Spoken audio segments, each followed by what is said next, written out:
Hello, and welcome to Season 3, Episode 4 of Para New Orleans, the Paranormal New Orleans podcast, where we tell tales of the strange, the spooky, the otherworldly, and the unexplained from across the greater New Orleans area, Louisiana, and beyond. I'm your hostess, Fat Girl Freestyle. So sit back, relax, and enjoy this latest episode of Para New Orleans.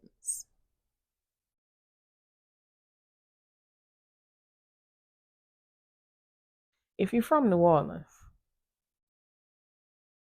you've been to Charity Hospital, whether as a child or an adult, you've been there. Whether you were being seen there yourself or you went to visit somebody, you've been there. And you know some of the strange things that have occurred there. Now, they haven't been open since Katrina. The building's still there. It's supposed to be renovated many times throughout the years, but nothing has ever happened. I suspect it's because of all the spirits that still linger, have lingered there for years. Now, if you've been to Charity, you know they still had those old wooden wheelchairs, the ones with the stiff backs, the big wheels. I remember I was there one evening. My grandmother had gone to the emergency room. And there was a few people sitting around waiting to be seen or waiting on their loved ones. And way at the end of the hall, it was a line of those old wooden wheelchairs. Now, I'm not one that usually believes in spirits and ghosts and all this other weird stuff. But I can tell you that Charity is one of those places where a lot of weird stuff happens without a good explanation for it. So we're sitting, and all of a sudden you just hear this squeak, squeak, squeak. So we all just kind of turn and look. And one of the wheelchairs is facing us. Like somebody rolled it off the wall and set it up in the hallway like they were waiting for a patient to come and sit down. We didn't think anything of it. So we went back to what we were doing. And then slowly but surely, squeak, squeak, squeak, squeak. You hear them wheels turning. And then you hear footsteps. Like somebody's behind the wheelchair pushing it. But every time we look, the wheelchair's not moving. But somehow it's gotten closer and closer and closer. I'm just sitting there thinking something funny is going on, but I don't want to embarrass myself. But I'm looking around at the other 4 or 5 people that see what's happening. And they have that funny look on their face too. But we don't say anything. We just go back to what we're doing. And after a couple of minutes, we heard that squeak, squeak, and those footsteps. And slowly we turned. And man, I'll be damned if that wheelchair wasn't rolling right for us. We shot up out of our chairs screaming and hollering. And as we are in a tizzy trying to get out the ER, don't you know that wheelchair came rolling right on through? Like it had a patient and a destination. One of the strangest things I've ever seen in my life. Some of the nurses came out to see what the commotion was. And we trying to tell them their wheelchair is moving on its own. And they look at us and say, yeah, that happens a lot around here. That must be wheelchair number 5. And sure enough, we look, and the number on the back says number 5. And the nurse tells us, yeah, there was a patient about 20 years ago that died in that chair. They had left him sitting out in the hallway waiting for medical attention, but by the time they were able to get to him, he had passed away. So now, every so often, that chair moves around by itself. It's no big deal. Y'all don't have nothing to be afraid of. The dead can't hurt you. It's the living you need to be worried about.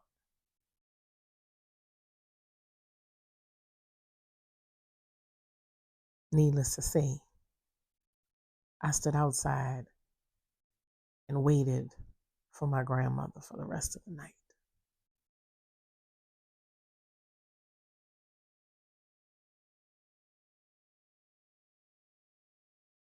My experience with Charity Hospital.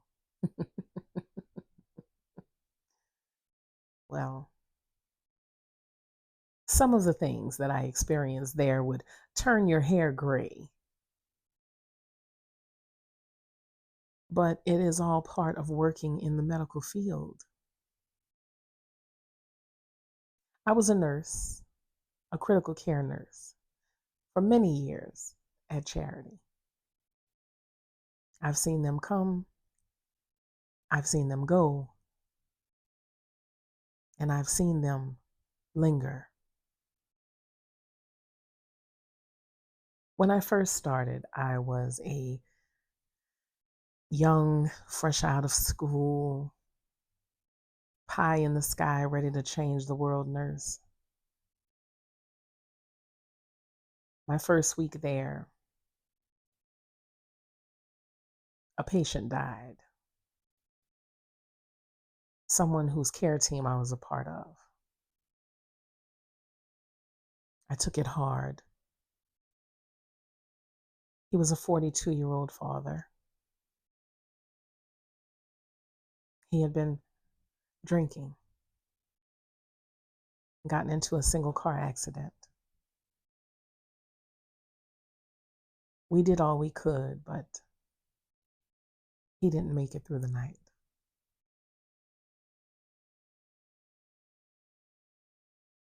For the next 3 months, I saw his ghost or his spirit lingering, still dressed in the same clothes, still bloodied, same as the night he died. I could tell that he wasn't sure what had happened. I guess sometimes when you go so suddenly, you're left in a state of confusion. He just lingered in a corner, sometimes in the hall. I told a couple of the other nurses about it, and they just told me it was just part of the happenings at the hospital. Nothing unusual.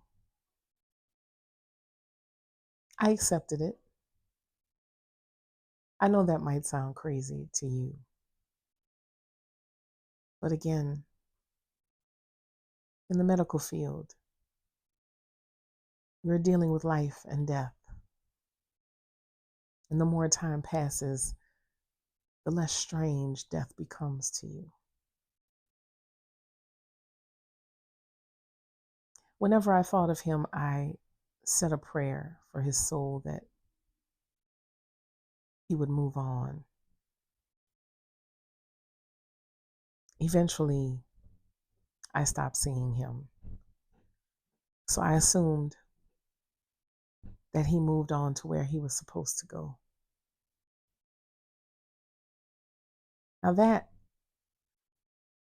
was a pleasant experience. I can tell you about another one that was not so pleasant, something that affected quite a few of us. Definitely something I will never, ever forget.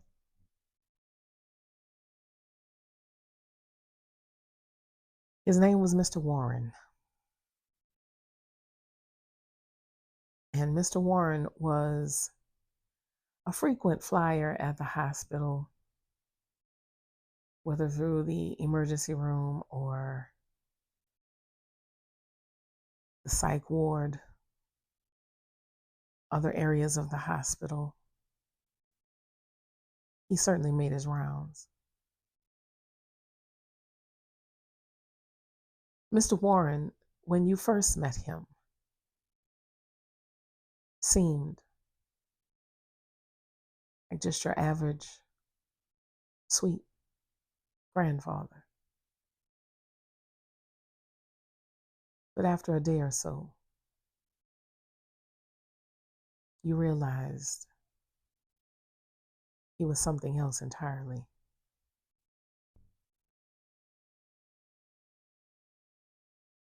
Mr. Warren ended up in our unit as an overflow patient after having a surgery.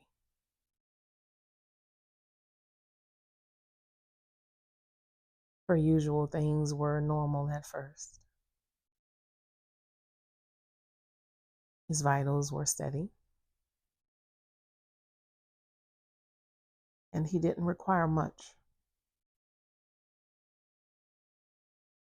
During one of our routine checks on him throughout the night, a nurse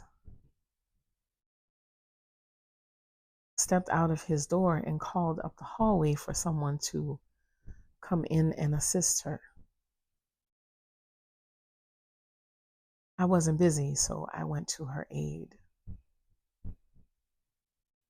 When I got to the door, before I could enter the room, she said to me, "You're about to see something very strange. I just needed someone to witness it with me." I was a little taken aback by what she said, but I had a job to do. We get to Mr. Warren's bedside. His eyes are wide open, staring straight up to the ceiling. His vitals were steadily increasing. He was sweating profusely and gripping the sheets on the bed.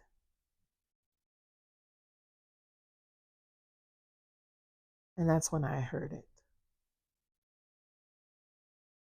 When we heard it. A low, deep combination growl and snarl from the corner of the room. We both looked, and it was nothing but darkness. I moved to try to turn on the light in the room, and it wouldn't come on.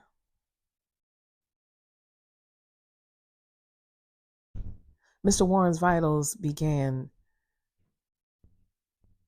rapidly increasing and decreasing.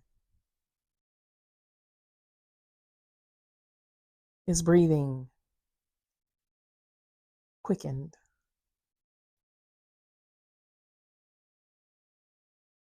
And out of the corner of the room, a voice says, "Are you scared yet?"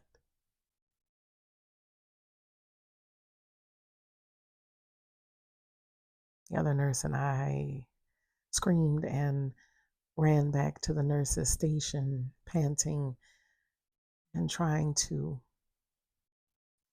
tell our colleagues what had happened.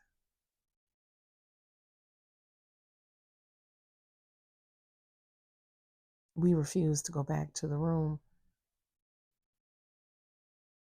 3 others went.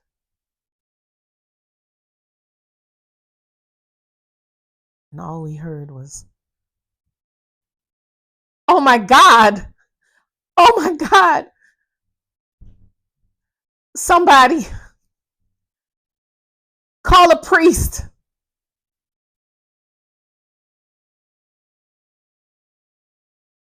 We thought Mr. Warren had breathed his last. But no,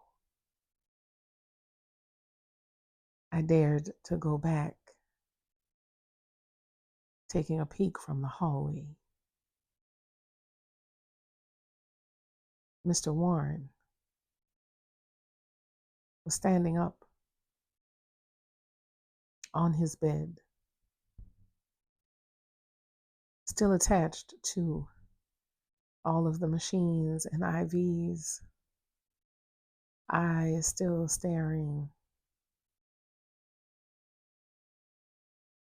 And this time the voice was coming from him. Only his mouth wasn't moving. It just was emanating from his body. Somehow, I don't know. I just remember how cold the hallway felt. And the voice saying, "A priest cannot help. I am here. I am all powerful." I know everything. And then it started calling our names.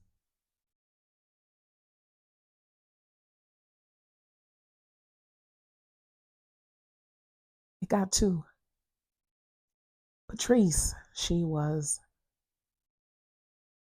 one of the new nurses. And the voice said, Patrice, you're pregnant, but your baby's not going to make it. You're pregnant, Patrice, but your baby is not going to survive. Your baby is going to come with me.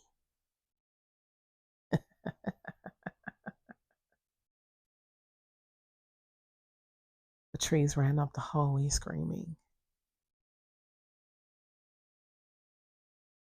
It took 10 of us to get Mr. Warren back on his back.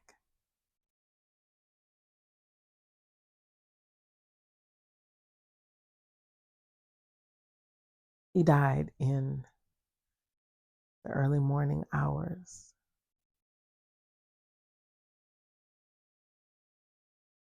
About 20 minutes after Patrice had a miscarriage.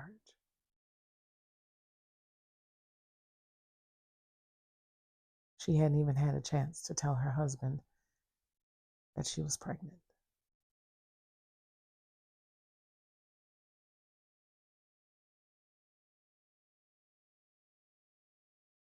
How I continued to work at charity after that, I'm not exactly sure.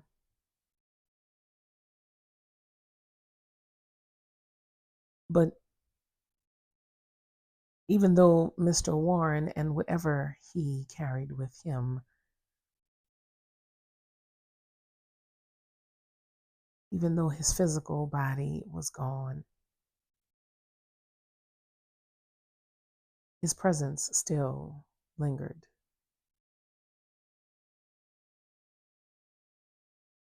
We had quite a few patients tell us that Mr. Warren had been to see them. And he would either tell them that they were going home or they were going with him.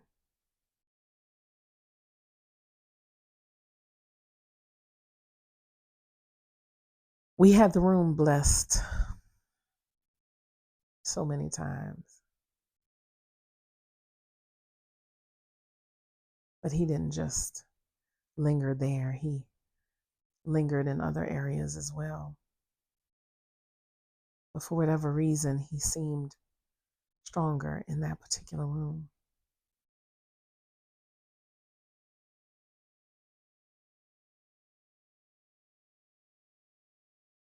It wasn't all bad, strange experiences. Some of them at charity were beautiful.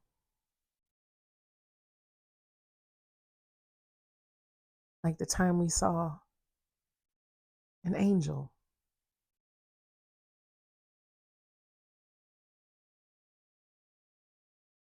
She was so beautiful, but not in a physical way. I think we're made to believe that angels are these beautiful light beings, but they look regular, just like you or I. But you can see their spirit, their soul. It's so beautiful.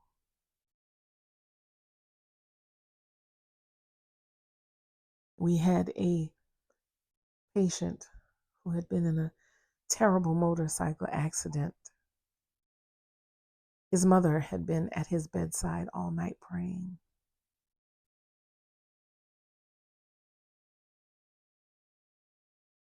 It was about 3 a.m, and the hospital elevator dings, and this middle-aged woman walks out. Now, we didn't allow visitors at that time of the morning, but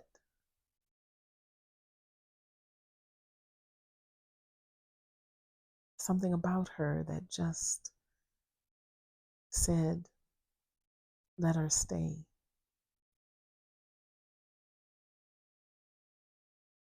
She came to the nurse's station and asked for the patient by name. She said she was paying him a special visit per the orders of the people in charge, is what she said.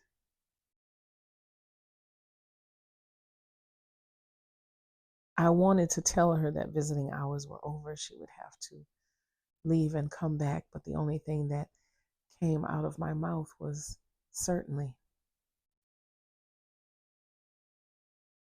I gave her the room number, and as though in a trance, I watched her walk to his room. And I just remember thinking how beautiful she was. I had such a sense of peace with her being there. I just stared at the room. I could hear the mother gently sobbing. And then all of a sudden, everything got quiet.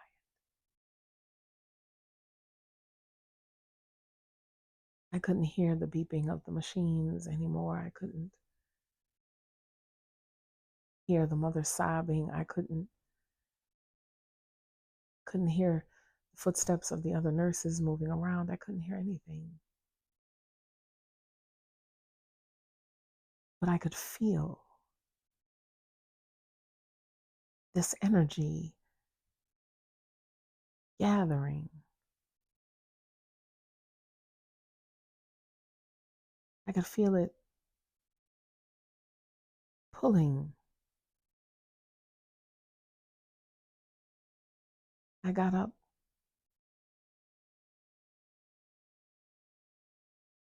and I walked to the room,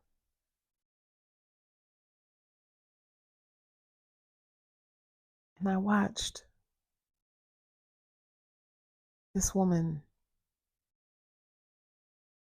lay her hands on the chest of our patient.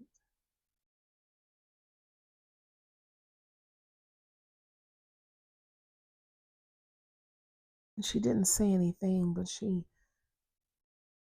tilted her head back and raised her face to the ceiling.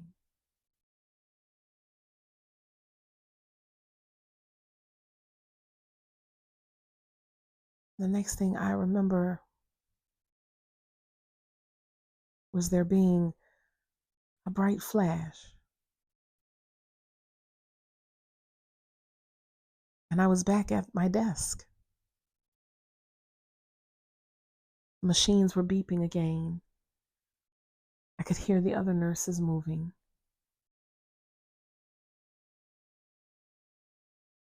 But it was hours later, almost time for me to get off from work. Immediately, I got up and I went to the young man's room. And there he was, sitting up in bed, smiling. His mother sat next to him. And I just stared in disbelief. We didn't think he was going to make it. His prognosis was grim.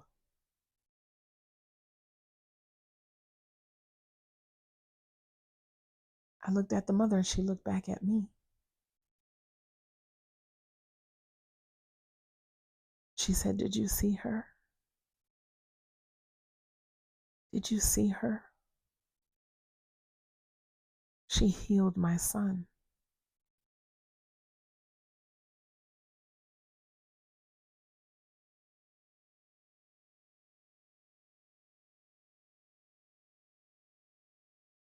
Miracles happen all the time. I consider myself blessed to have been witness to one of them.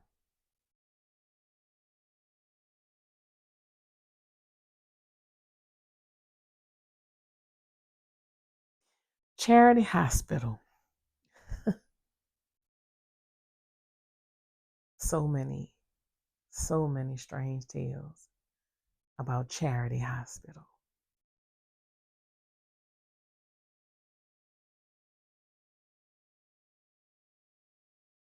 I remember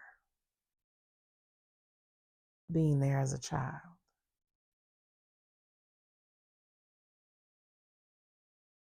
not wanting to be there because at night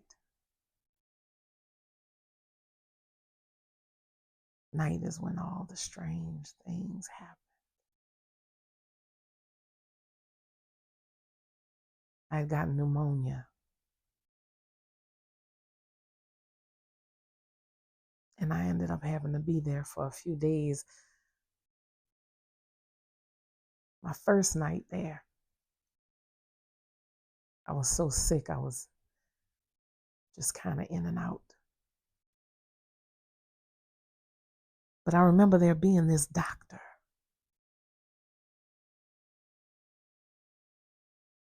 short, pale skin, white hair, skin pulled really tight on his face, and one of those smiles that showed all of his teeth. I remember him coming in real late at night, just staring at me. He had a chart in his hand and he was writing stuff down. Put his hand on my forehead. I remember it being ice cold. It gave me a real creepy feeling.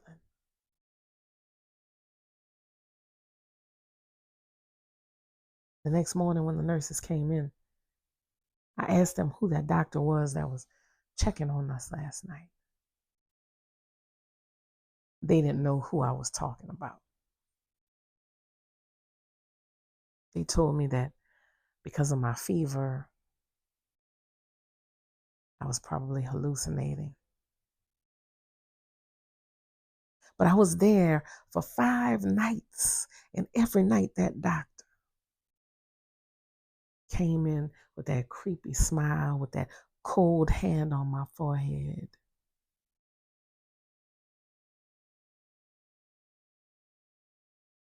But I could never move or scream or say anything when he was in the room.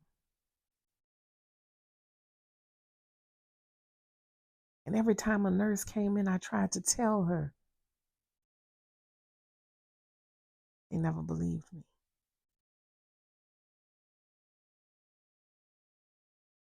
When I finally got discharged, my mother and I were going up the hallway. And they had a bunch of pictures of different people who had worked at the hospital.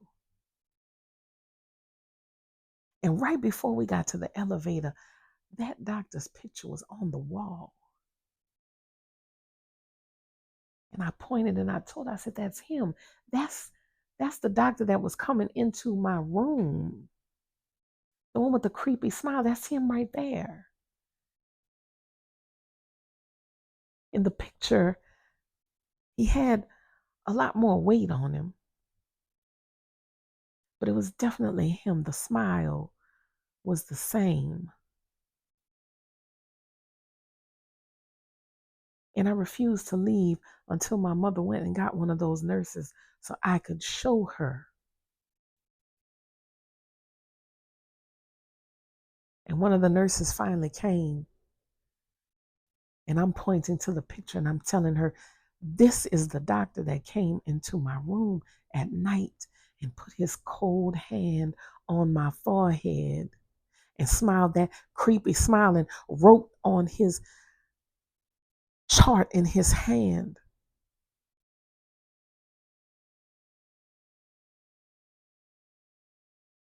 I was so shaken up, I was crying.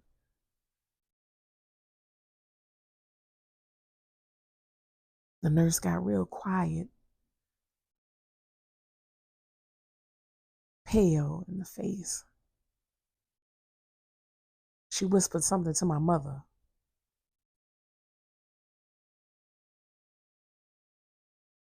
And then my mother's face went pale. And then she put her hand on my shoulder and said, I believe you, sweetheart. Go home and finish getting better. My mother and I got on the elevator, got in a car with my father, and went all the way home. And she did not utter a word about what the nurse told her, even though I asked her over and over and over and over again. She just told me, don't worry about it.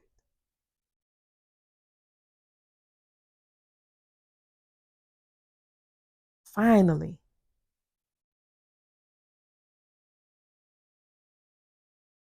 25 years later, I asked her about that day. She told me the nurse told her that that doctor had been dead since the 40s.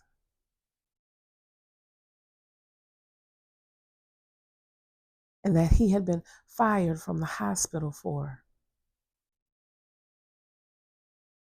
less than appropriate behavior with some of the patients.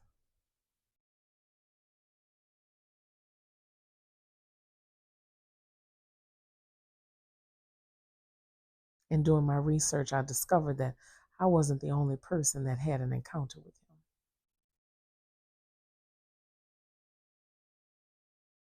I certainly hope when the waters of Katrina hit Charity Hospital, it finally washed him away.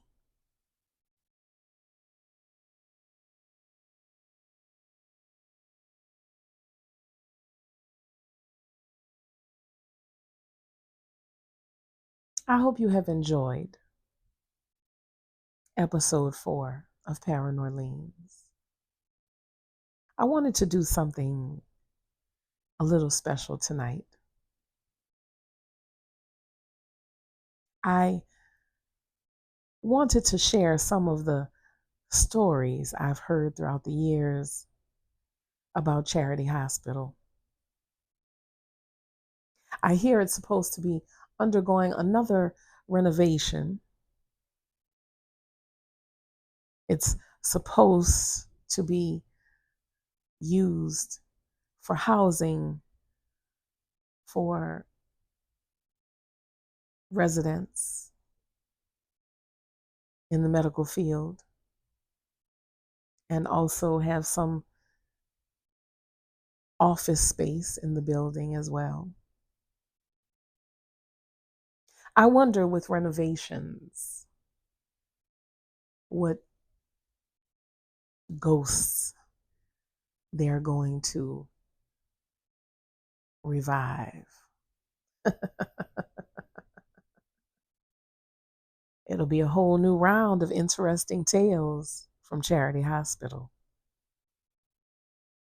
I can't wait to hear all about it.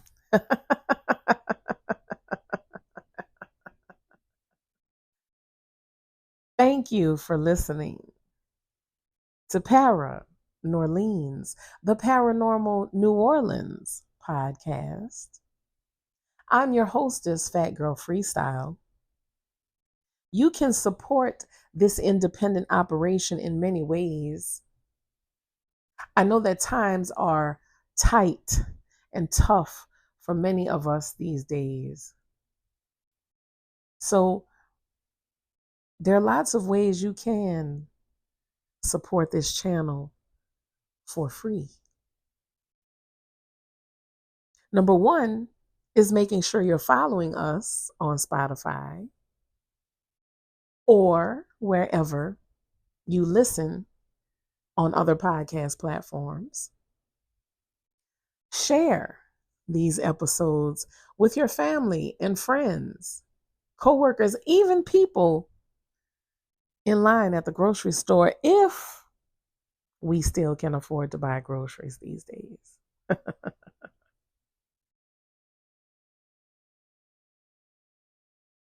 You can also make sure you are subscribed to the YouTube channel, Fat Girl Freestyle channel. I share other spooky content. You can also make a monetary donation to Venmo at Fat Girl Freestyle. Zelle is fatgirlfreestyle@gmail.com.